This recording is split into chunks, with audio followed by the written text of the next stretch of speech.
অতি দুৰাচাৰ, পৰৰ নাৰী হৰিলি, পৰলোকলৈও তই ভয় নকৰিলি।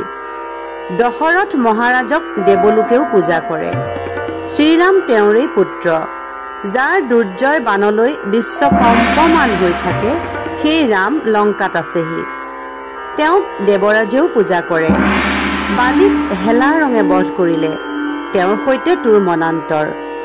সুগ্ৰীৱৰ বলৰ কথা কি কম, সেইবিলাক অতি সোনকালে বিদিত হ'ব। একে লাঠিৰে তোৰ লংকাপুৰী কপাই দিব, চোৰ ইন্দ্ৰজিতে একো কৰিব নোৱাৰিব। হেৰ' ৰজা লংকেশ্বৰ, মোৰ কথা শুন, তোক সমাচাৰ দিবলৈ আহিলোঁ। শ্ৰীৰামে ইতিমধ্যেই সাগৰ পাৰ হৈ আহিলে। তোৰ আৰু নিস্তাৰ নাই, তোৰ যমদ্বাৰ তেনেই ওচৰতে। ৰজা হৈ তই পৰদাৰ হৰণ কৰিলি, তোৰ কিঞ্চিত মানুহ বোধ নাই।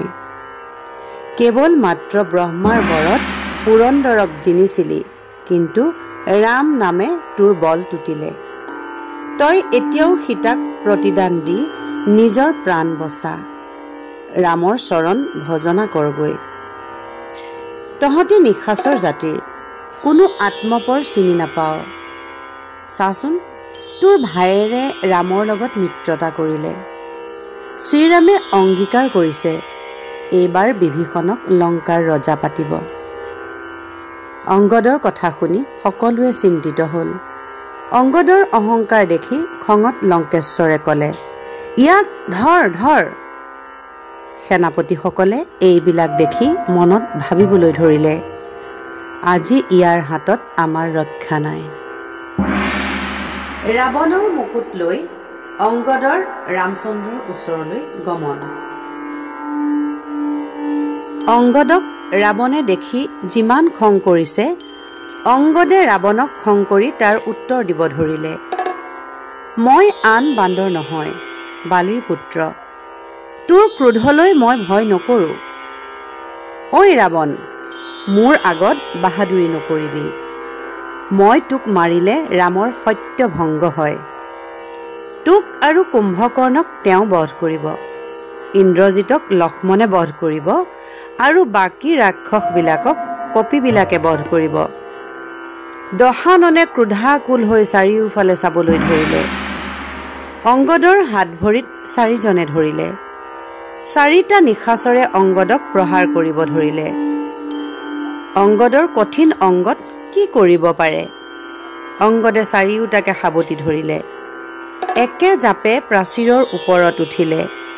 প্ৰাচীৰত তুলি ৰাক্ষসক আচাৰ মাৰিবলৈ ধৰিলে। মাথাৰ খোলা ভাঙি হাড় চূৰ্ণ হ'ল।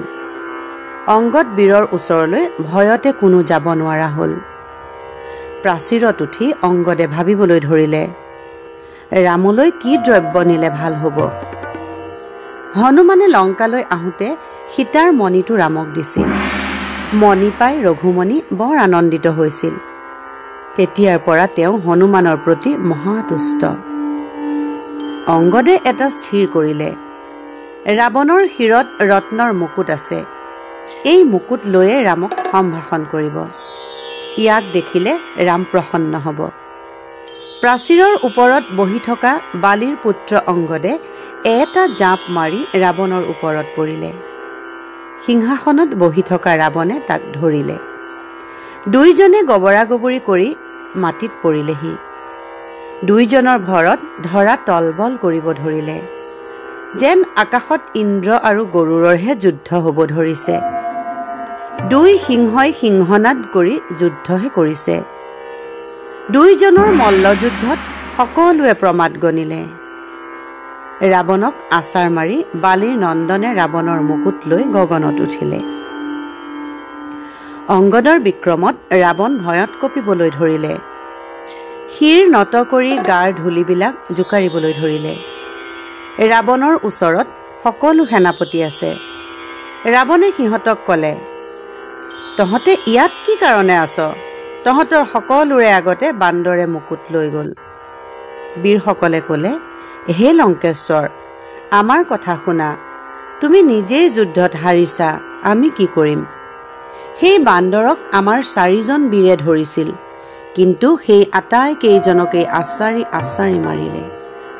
বালিৰ নন্দনে গৈ একে জাপে বান্দৰৰ মাজত পৰি শ্ৰীৰাম আৰু সুগ্ৰীৱ য'ত আছিল তেওঁলোকৰ আগত গৈ সকলো কথা ক'লে আৰু ৰাৱণৰ মুকুট ৰামৰ হাতত দিলেগৈ।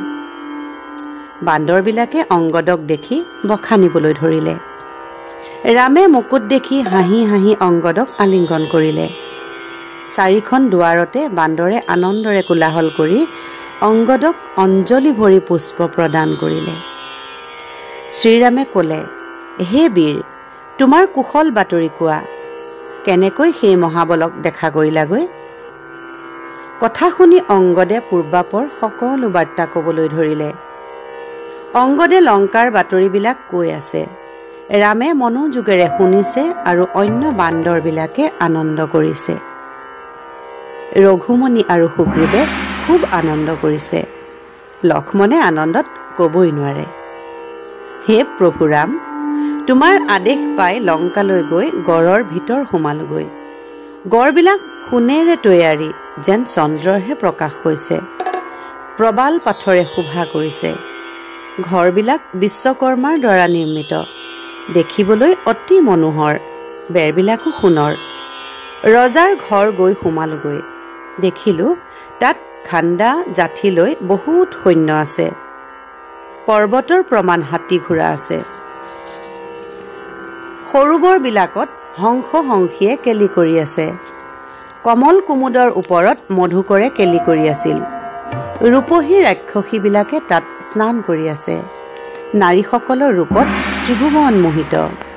কৰ্ণত ৰত্নৰ কুণ্ডল, গলত পাৰিজাত মালা পিন্ধি আছে। নানান অলংকাৰে শোভিত, যেন আকাশ মণ্ডলত চন্দ্ৰইহে শোভা কৰি আছে। তাত বীণা বাঁহী বাজি আছে।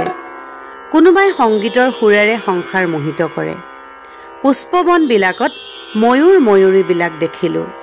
সিহঁতে কাম ৰসত মুগ্ধ। এইবিলাক অতিক্ৰম কৰি ৰজাৰ ওচৰলৈ গ'লোঁ। তাত দেখিলোঁ চাৰিওফালে মহা উল্লাস। মই ৰাৱণক খুব ভৰ্ৎসনা কৰিলোঁ। তুমি যিমান ক'বলৈ কৈছিলা মই তাতকৈ দুগুণ শুনালোঁ। মোৰ গালিত ৰজা লংকেশ্বৰ কোপত জ্বলি উঠিল। তেতিয়া লংকেশ্বৰে মোক ধৰিবলৈ 4টা নিশাচৰক আজ্ঞা কৰিলে। মই প্ৰাচীৰৰ ওপৰত জাঁপ দিলোঁ। ৰাৱণক গালি দি চাৰিওটাকে সংহাৰ কৰি আকাশৰ পথে শীঘ্ৰে আহি পালোহি। অংগদৰ কথা শুনি ৰামে খুব আনন্দিত হ'ল। তেওঁক উপযুক্ত প্ৰসাদ দি ক'লে, হে যুৱৰাজ, তোমাৰ পিতাৰাক মাৰি মই খুব লজ্জিত হ'লোঁ। তুমি তাৰ কাৰণে দুখ নকৰিবা। তোমাক মই অশেষ সন্মানেৰে সন্মানিত কৰিম। তোমাৰ নিজ গন্তব্যস্থলী দক্ষিণ দুৱাৰলৈ যোৱা। তোমাৰ খঙত দশাননে আক্ৰমণ কৰিব পাৰে। সেই বুলি কোৱাত তেওঁ কথামতে বিদায় ল'লে।